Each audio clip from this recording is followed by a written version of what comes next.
Hey man, how you Okay, doing? so I'm doing well. How about you? I'm Thank you doing for great. having me. Yeah, dude, definitely doing great. So how's your season been? How you been doing? It's been a little slow, but it's going right now. We have a lot on the diplomatic front right now. It's kind of chaotic, Did you if I get should say that. Yeah, but we're making progress. did you get you getting your heroes level 50 and all that? You're pretty much all set there. No, not yet. My highest right now would be my Witch King, which is like 47 right now, and the second highest would be the Helldown at 43. The others are just behind at like mid 30s or something. Yeah, that's not bad. So I found that yeah, I'm like my catching Witch up. King doesn't need to be 50 very fast. Like 47, 48, 49, and then when he hits Yeah, it's good 50, enough. it's good enough. Yeah, that's Yep. pretty cool. If Um, it works, it works. Not in a rush to get them to 50. I mean, I'd rather have four commanders level 47 or something instead of having like 250. yeah, yeah, I Gives think me a so too. more versatile portfolio to work with. Definitely. I Yeah. definitely need yeah, like I had so I went Witch King, Sauron, and then I was gonna do Karun, but I'm tired of him, so I just kind of went Gothmog instead, and I'll get Gothmog there up eventually.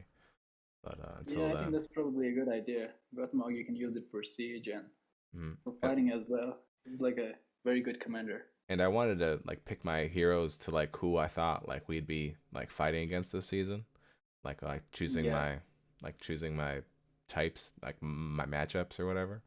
So I really just like I'm really just gonna drop Karun because I think he's just now that like Yeah. Gondor is kind of like has gone. I really don't think I'll be doing a lot of like fighting a lot of cavalry.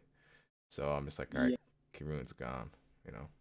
For me, it's more like, I want to keep my barracks simple, so I just have to keep training the same troops over and over instead of like training four troops now and training a different set Hmm. of four afterwards. It kind of messes things up, and you have to constantly, watch the numbers to see what you have to train and what you don't have to. So it's much simpler to like choose four troops that you want to train and just go all in on them and keep cooking them 24/7. Mm. So that's why I think it would be simpler for me to keep training Alchemists, the champions, Reapers, and Herbalists to work with the Witch King and the Mouth of Sauron and Kotmok as well. Those are my three heroes that I'm focusing on this season. Khaldun is fourth, but I don't think I'm going to use him much after I level the other two. Yeah, like I said, because Gondor is gone, and it's just Yeah, like he's a good anti cavalry and all that. But I guess speaking of Gondor being gone, we started the season with yeah, a they were bunch like of the major players, yeah, but and it kind of in Order of already Shadow, is they formed themselves now. settled, Yeah. hasn't it? Yeah. What like so you are considered our like our big diplomatic guy. You're the guy that goes in the Discord and like searches out Yeah, um, tries to solve the allies, problems that the rest of the faction creates. right? Fixes That's how I should problems say with it. Yeah. negotiations. Yeah, you're that guy. So like when the season started, and like it's no secret. We made an Mhm. alliance with Loth, Yeah. Lorien, and Arnor, It right? was Because they more were of a low key thing to, downplay it because we didn't want people to find out that we have an alliance on the first day of the server. It could risk, forcing the other clans to make alliances to counter us. So we tried to downplay it initially and didn't announce it until we were ready to when it was obvious. mm, And it worked. We defeated Gondor and achieved the purpose of the alliance. And what we didn't expect was that the Gondor players they would switch to Ana and create problems for us, as we can see that happening right now. yeah. So naturally, change the dynamics of our relationship, and we are reconsidering the options right now. What we can do now, we want to go forward with that. Right. So I guess we can even back up a little farther. So like last season, we were Yeah, Mordor, and LOTR. we had basically fought the Lothlorien server, or the a lot of people from Lothlorien and Arnor, and then this Yeah. server, and this time we were like, no, we're not gonna do that. And how did that come about? How did we end up getting like an alliance with people that we hated, or that we were fighting against the whole last season? Is it just you're Um, just a wizard or what? no, it's not just a decision we made in a snap. I mean, we had two different reasons to choose that. One of them is that I don't even know if it's appropriate to say that, but we basically wanted to contain one. Can you cut that out from the recording when you edit that later on? I think I just said his name. Oh, sure, yeah, I can like try to beep it out or Yeah, whatever. Yeah, we can do you'll have we to can edit it. I just said his name mistakenly. So right, no problem. the We can reason do yeah, between just make up a yeah, fake name and yeah, no big deal. sure. So last season we initially had an alliance with Gondor and Rohan to fight Erebor and Rune, and it was working out. But with Gondor, they had like a leadership crisis of some sort. As you know, they were not fully committed to our alliance, and some of them were going west, and the others were fighting in the east. And it Hmm. just wasn't working out, so we had to reevaluate our options. We just saw that it wasn't working for us. We were like doing the blunt of the fighting, but they were not just making enough of an effort. So we had to leave that alliance with Gondor, and we had to make a non-aggression pact with Rune, and you know the rest. Um, Eventually, we were able to overcome the dwarves and beat them. And going forward into season three, it's just that the Gondor people they wanted to work with us, and Erebor initially we were hostile and we wanted to beat them in season three, but it's much better idea to start with a clean slate because you don't want to go into the new season with enemies from your previous seasons. So it's better to start clean and don't have any permanent enemies or permanent friends. You should have permanent interests and try to look out after the interests of your faction and do what you need to do to survive, to succeed, to win. Just do whatever is necessary, and if that means patching up with your old enemies and making them friends in the next season, I think that's a good idea. So you should put Dang. your personal beef aside, and if it's for the best, you should go. And not many people like have that mindset or even have like the know how to do that, right? Like that's like the basic like it's basically the other side of this game that is not discussed in your like your tutorial videos and your how-to videos on YouTube. Like no one really understands how much diplomatic what's the word? Not pressure, but you have to apply a lot. Don't give too much aid into. They just think that you have to train the commanders and you have the right armies and the right commanders and the right equipment and you can win all. But it doesn't work like that. It's not so simple. Um, you're choosing what you're fighting with, but you also have to choose who you're fighting and who you're not fighting and when you're fighting them. I think that makes a big difference if you want to win, and it can be crucial at times. And in many seasons, you can have all the best players and the best equipment and everything, and still lose just because you had bad diplomacy and bad politics.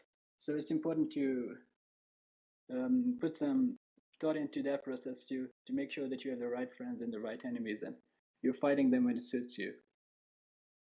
Hmm. You don't want to pick any battles that you're bound to lose because it would be like going on a suicidal track. And when your players start losing on the battlefield, it's bad for the morale, and you want to keep that high. You want to keep giving them wins. You want to keep giving them more land to grow on, and it's just keeps the ball rolling and keeps the players showing up to fights. When you start losing, it can be difficult to maintain that. It can be difficult to maintain order. It can be difficult to maintain the morale and give the players hope. As we saw in the previous season, when Erebor was almost at the Mordor capital, we had some players who were going AFK and they said that they want to take a break from the season. It was difficult to overcome that and get them to playing the game back again, but we were able to do that with time and with the right decisions. Um so like you could have like all the best commanders and still just like lose your season just because you have a good bad leader who is not very diplomatic, doesn't really understand the minute details of like diplomacy and all that, and you could just have a bad season and it has nothing to Yeah, do with you at all. That's crazy to think about. that sums it up. Yeah. How do you go about uh like do you message everybody? Like do you just like you like day three, do you like go in and like message every single leader you can and you're trying to like just like Um, put feelers out? How does that work?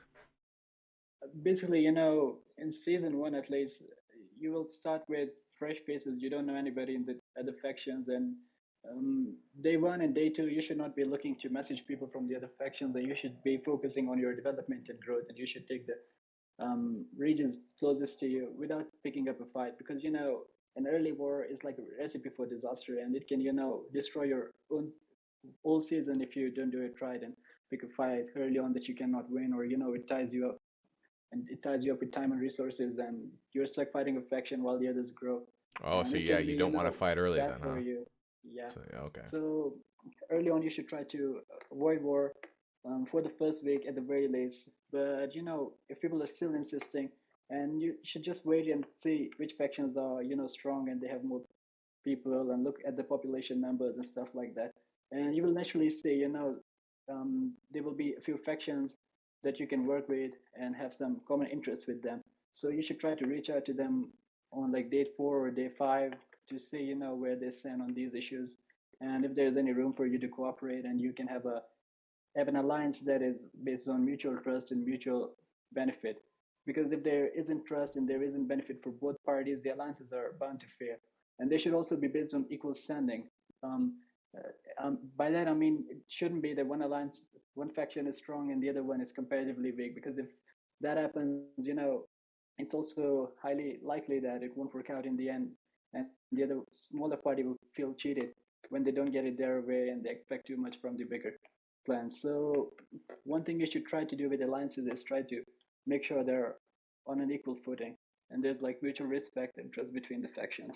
So what I usually do in the first season is, try to focus on your own faction and try to grow and develop and grow your commanders and all that.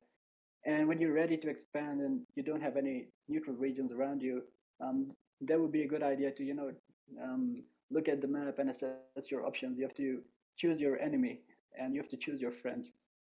And by looking at the map, you would have a good idea of, it would be an easy target to pick.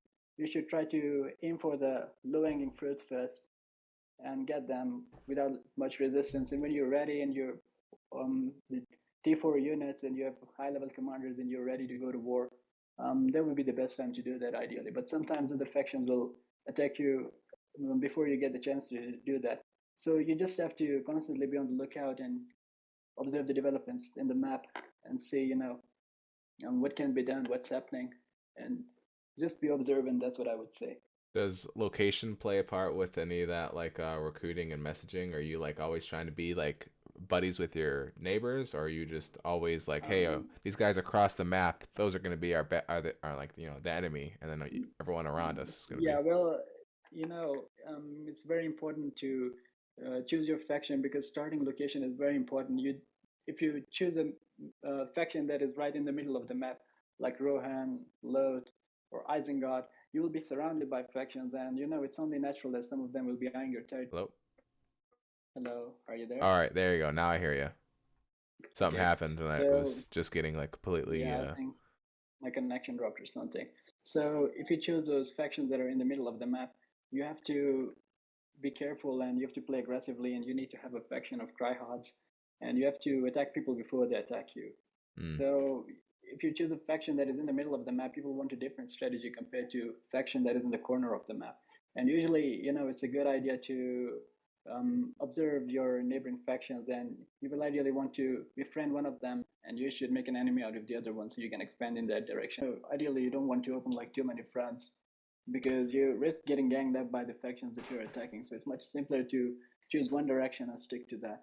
And once that's dealt with completely, then you can divert your focus elsewhere and open another front.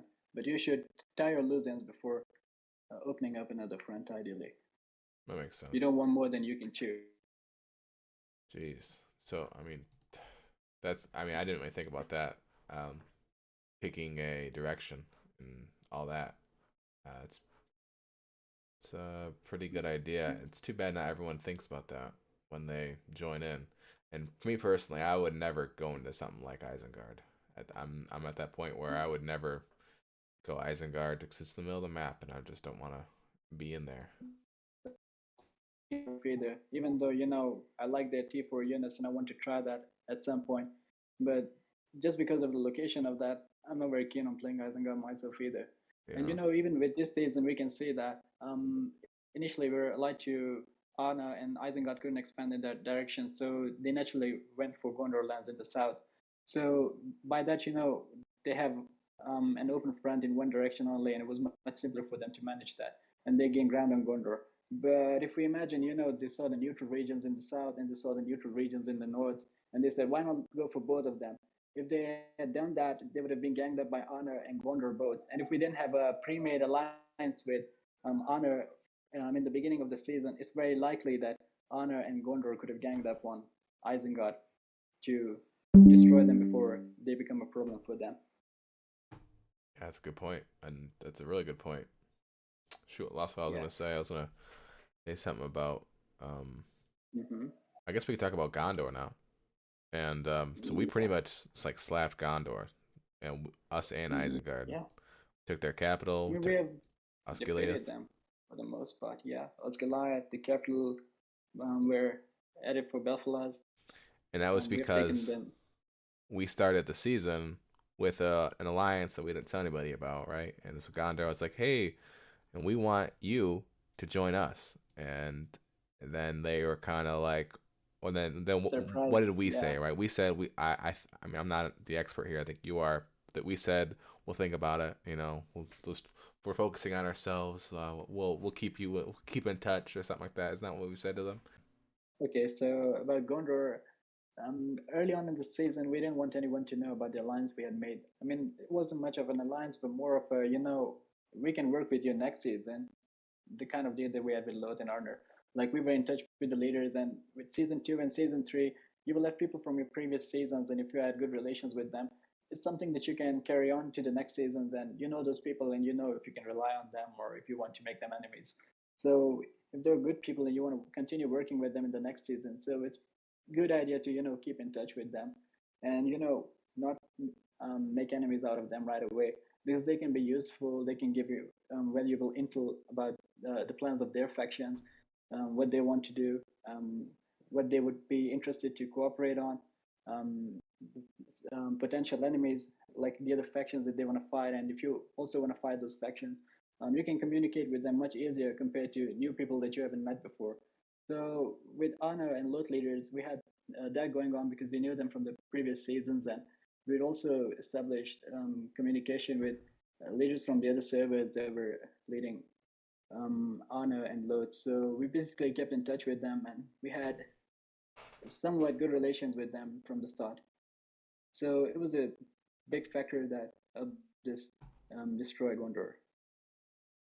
And now that Gondor is done, they Yeah, left, Gondor right? is done, and yeah, the alliance has achieved its purpose. It was to contain Gondor and make sure it doesn't become a problem for us.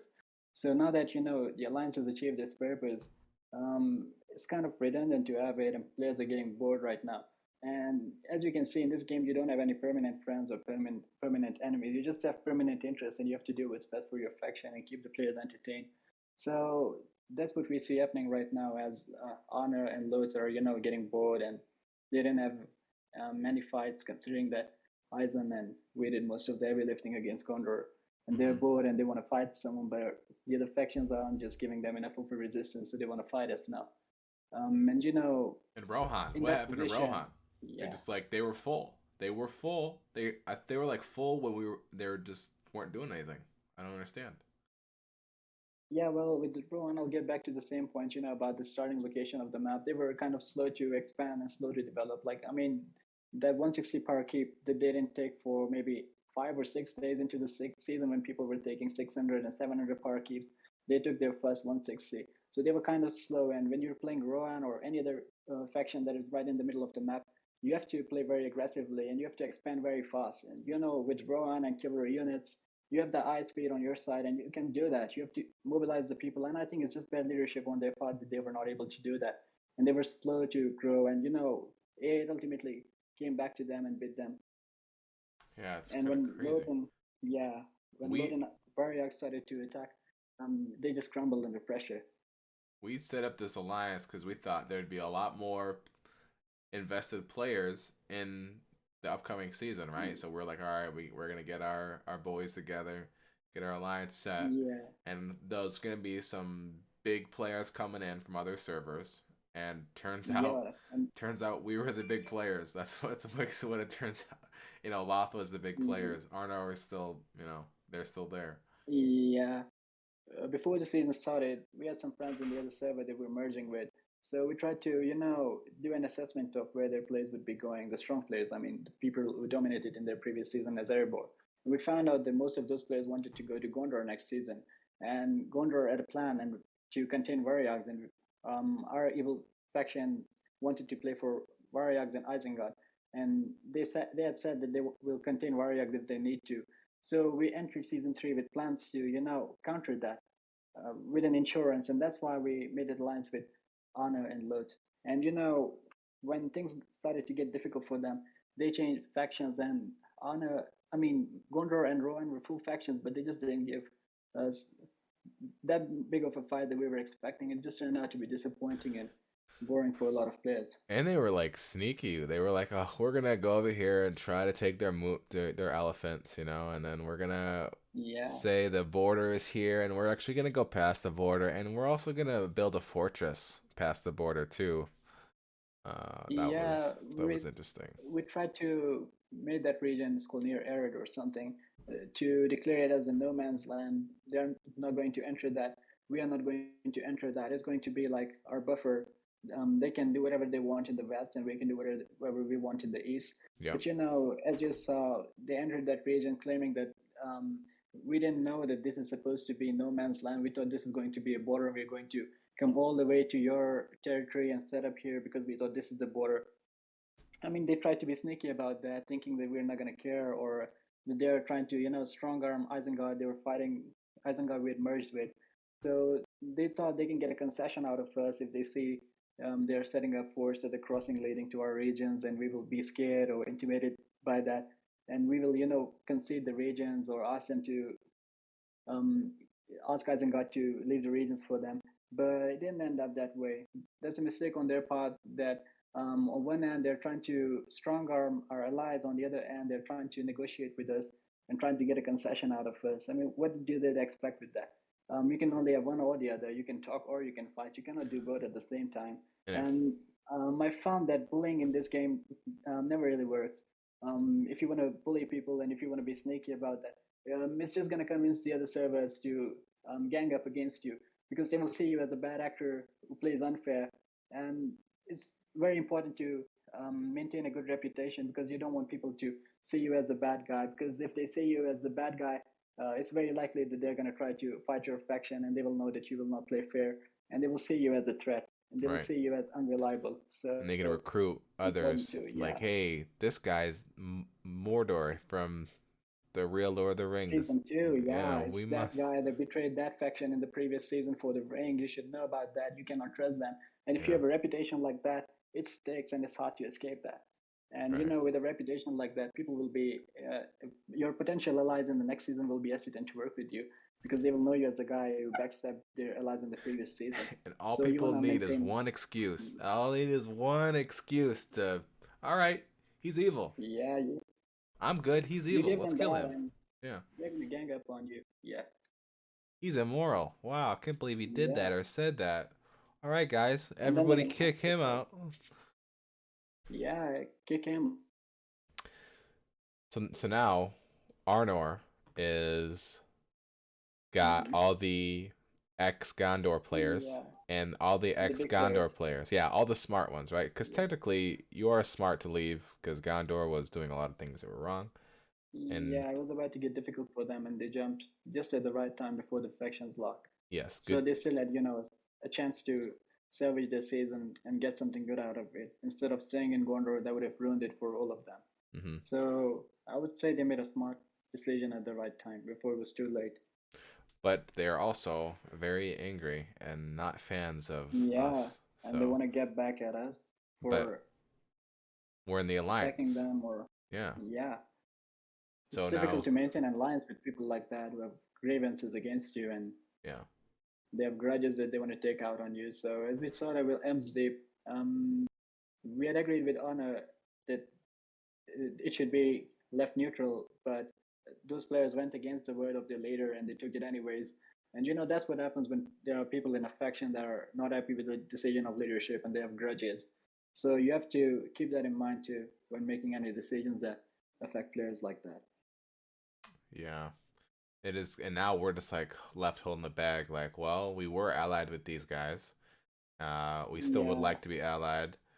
They are kind of doing their own thing now. We'll have to just sit here and wait and see what they decide, because that's ultimately what we're up against. And now that the server has been yeah. pretty much decided, it's which is sad. The server is like decided, and we weren't expecting it to be just This us soon. twiddling our Yeah, thumbs. yeah. You It know, seems like it. I but mean, there isn't much to do. We've taken most of the neutral regions, or at least we know who's going to take them. And the only thing left to do at this point is to fight it out between the large factions and see who comes out victorious. I guess that's what all there is left to do now. and I'm. Oh, my game just crashed. I Hmm. am under no, like I don't care about hiding things. As far as like if someone else like from another faction watches a video or whatever, I don't care. But like it basically, Yeah, they can watch that. if they if the good side rallies and decides that Arner doesn't want to be allied with us anymore, nothing we can do about that. Um, it's basically gonna be like the server versus us, kind of, as what it's, because we just made Rohan and Yeah, Gondor angry, right? And the we dwarves took we're their kind of regions, we took attacking. their spells. Yeah, we also have beef with the dwarves right now. So it can get very bad for us because when we entered the server with an alliance with Deals and Ana, we thought that we're not going to leave. We're not going to need any other allies, so we had no insurance, we had no backup. But with Honor, we see that they allied with Linden as insurance because they were not certain that this alliance is going to work out. So we didn't have any backups because we wanted to be fair. We didn't ally anyone else, but we see that they did, and as the alliance is falling apart, it makes sense for us now to reconsider our options too, so we can survive. Because if we don't do that, it's just our impending doom, as the other factions will try to get back the regions we have taken from them, and it's going to be the old server versus us, and it doesn't look very good for us if you ask me. Because good side has like maybe 1,000 players, and we have maybe 400 in Variags and 150 in Isengard. We're outnumbered 3-1 or something like that, and we're pitted to lose. So if there is an all-out war or something, we will need to ally with some of the good factions to even out the numbers a bit. This not looking good for season 4 either, huh? Yeah, season four, Evil is again outnumbered like 4-1, and for most of the maps I've seen, it's mostly the good factions that are dominating them. I've only seen one map, one season where Evil has won. It's on that Forge right now. They uploaded a video about that, some strategy with Troshaw or something. Huh. You can check it out. It's a good video. I maybe I will, because yeah, it's all the screenshots I'm Yeah, seeing is the opposite. It's just like heavy good side. Evil's kind of left in the. yeah. So maybe we don't So want to even for do Evil that. players, yeah, as Evil players and roleplay servers, our only option is to go and with the expectation that we're going to get hammered, or we can wait in back then for like maybe 1 month or something until we have enough Evil players to have a chance. Dang, waiting at bag end for a month. Yeah, maybe not a month, but it may be like 2 or 3 weeks at the very least, I think. Jeez. Okay, I didn't know In that any you can case, even do that. yeah, in any case, if we wait that long, we're likely to lose some players too. We'll just get bored of sitting idle and doing nothing. Yeah. Jeez. Gee, I didn't know you could do that. That makes it a little bit waiting though is a bit not good either. Dang. Yeah. Well, I'm trying to think. Is there anything else, diplomacy wise, you want to cover, or anything really? Anything you want to talk about, or you I want to think we plug? have covered most of it. If anything is left and people will have questions, I can answer them on your YouTube channel in the comments. Okay, perfect, perfect. Well, thanks Yeah, for sounds good. coming on, dude. And I'm Yeah, probably thank be you for having me. yeah, dude.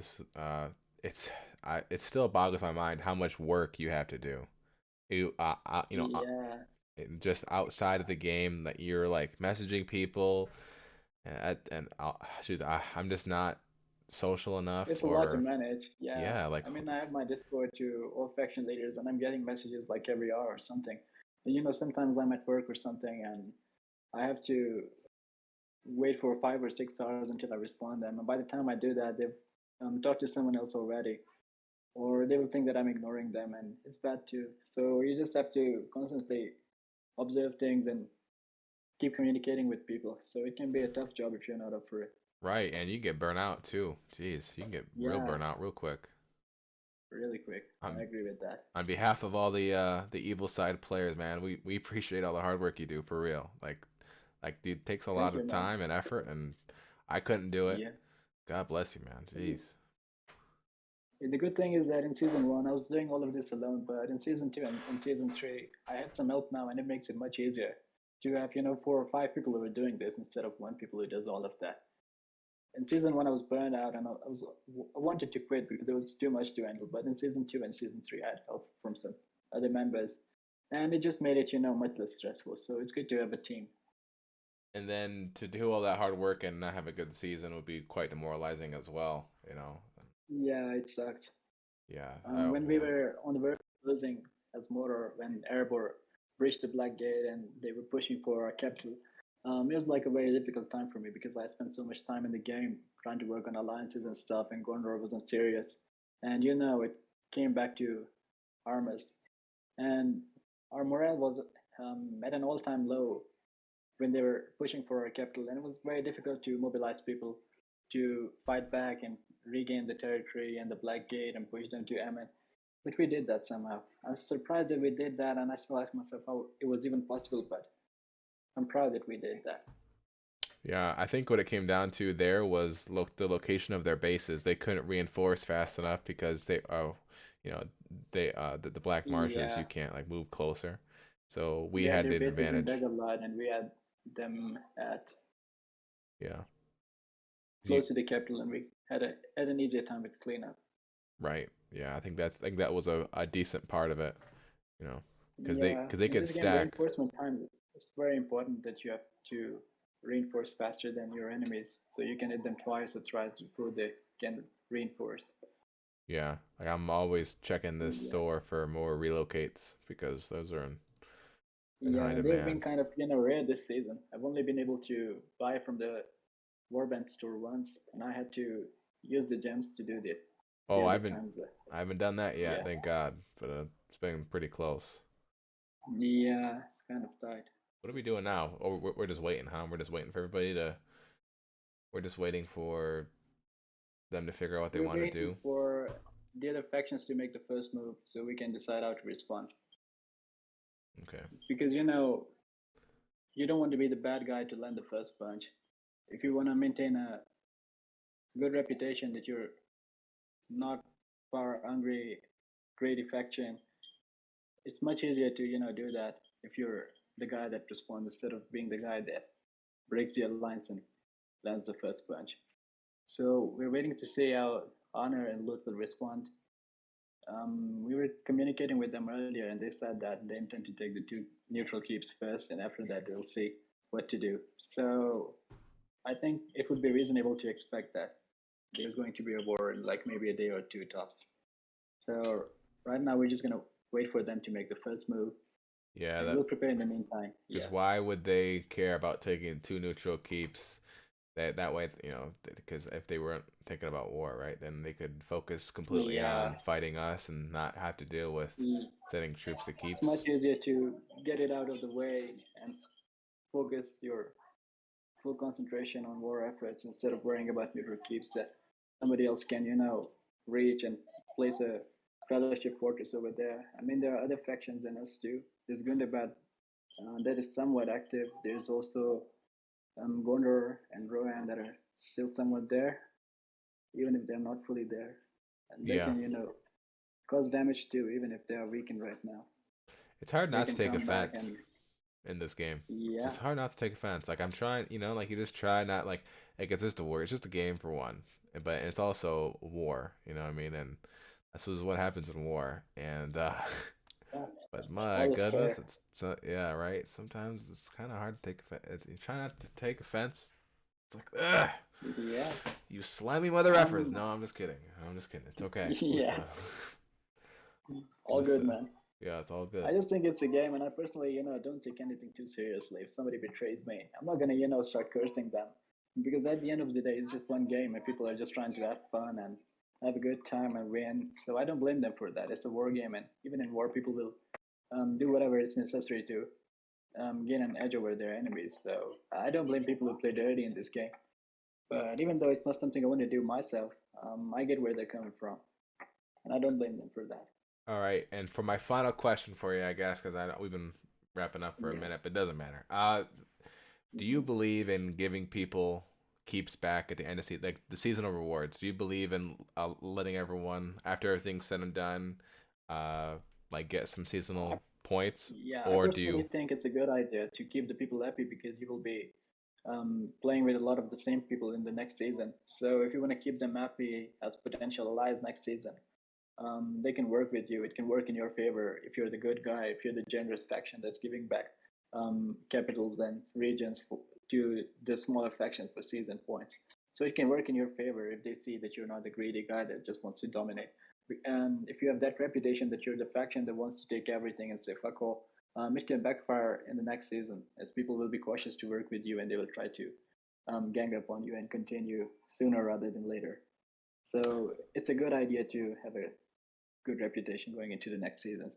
So I think returning capitals and regions is a good idea, at least to me.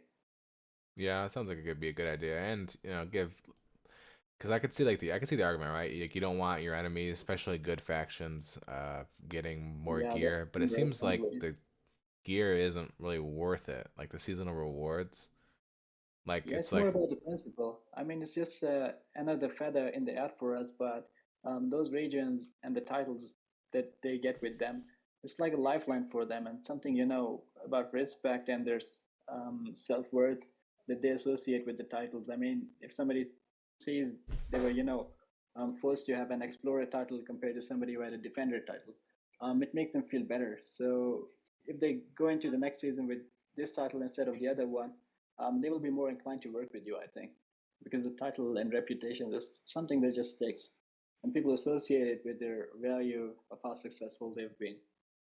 So I think it's a good idea to give people what they want if it's not costing us anything. yeah, that's a good point. Yeah, I think the like the rewards, like the Mithril Coat too, were better.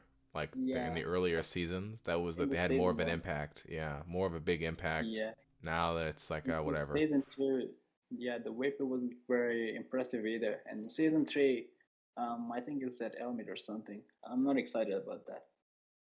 If I win the season and I have 2,000 points, I'm going to buy a Mitchell code over the other two, just because I think it's more value for the points. Yeah, I bought a Mithril Coat last season, and I got defensive dwarves on it. So Yeah, that sucks as an yeah, evil faction, and you cannot change that. I got rid of it. You I just have just to hope that you, yeah, yeah, get out, pull one from the Metlands, and hopefully with some different stuff, you can use it to refine. yeah. Well, thanks, for talking about diplomacy and politics Yeah, and anytime, everything that man. kind of has to Thank you go for into it. having me. No problem, dude. Yeah, No problem. Anytime. I'm glad we Uh, had the discussion. I'm hopeful that your viewers will have a better idea about diplomacy and the inner workings of the faction now after this video. So I hope so thank you too. for hosting me. Yeah. All Have a right. good So day, man. you too. Bye. Yeah. See ya.